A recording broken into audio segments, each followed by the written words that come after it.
Now, there's much debate within this primary about America's role in the world. There's much debate about whether we're going to tackle our national debt.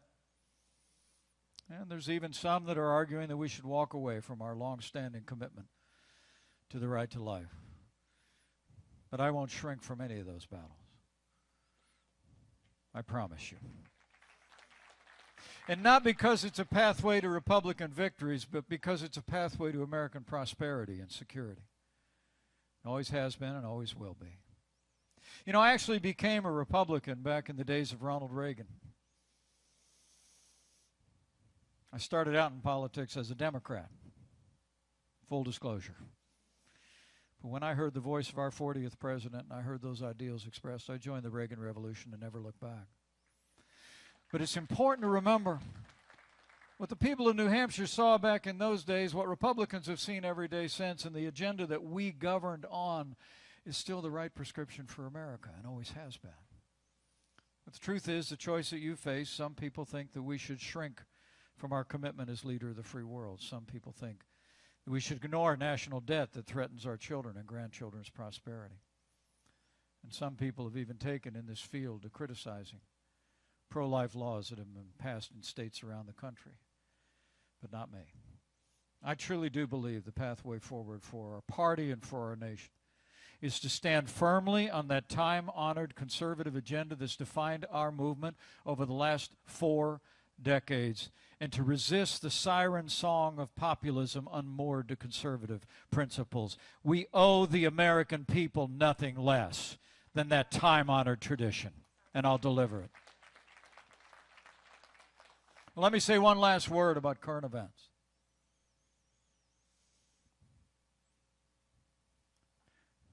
I know I share the horror of everyone in this room and anyone looking on about what took place in our most cherished ally 1 week ago today. The unprovoked attack and invasion by Hamas into Israel that claimed 1,300 lives of men, women, and infant children was an act of unspeakable terrorism. And if the world knows nothing else, the world must know this: America stands with Israel. And we must stand with Israel today.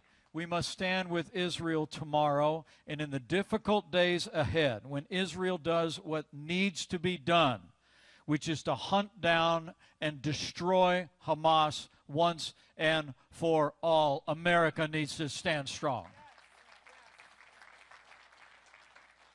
But I want to tell you, whether it's the invasion of a week ago into our most cherished ally, or whether it was the unprovoked Russian invasion into Ukraine a year and a half ago, for me it's inconceivable that any of those things could have ever happened without that disastrous withdrawal from Afghanistan. I mean, I believe that withdrawal has emboldened the enemies of freedom around the world. And so this is a moment for American strength. That's why I truly do believe that in this moment we should have a president that does a couple of things. Number one, we should all speak with one voice, that we stand with Prime Minister Netanyahu and we stand with the Jewish state of Israel in this moment. Number two, if I was President of the United States, I would have already notified the Joint Special Operations Command to stand up Delta Force, stand up Navy SEALs. Those are Americans being held hostage. I would partner with Israeli Defense Forces, and we would tell Hamas, you have a few hours to turn them out, or we're coming to get them. We're going to hunt them down and bring them home. And finally, we have to recognize who's holding the leash of Hamas, and Hezbollah, for that matter.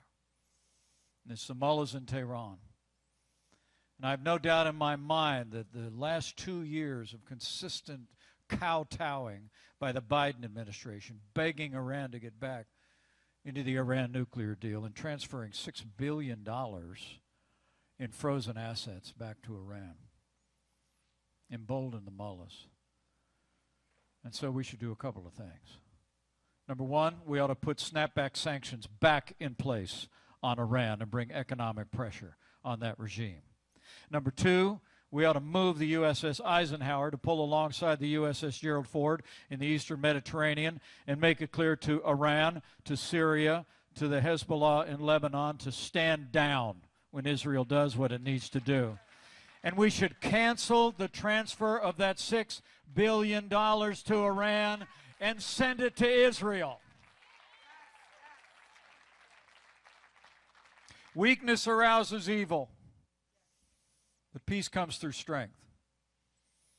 And I say to you, beyond the politics of this moment, beyond the choice that the people of New Hampshire will be faced with, just a few short months from now, I just urge each one of you to use your leadership positions, to urge everyone that comes before you and seeks your support, to stand without wavering, without equivocation with Israel.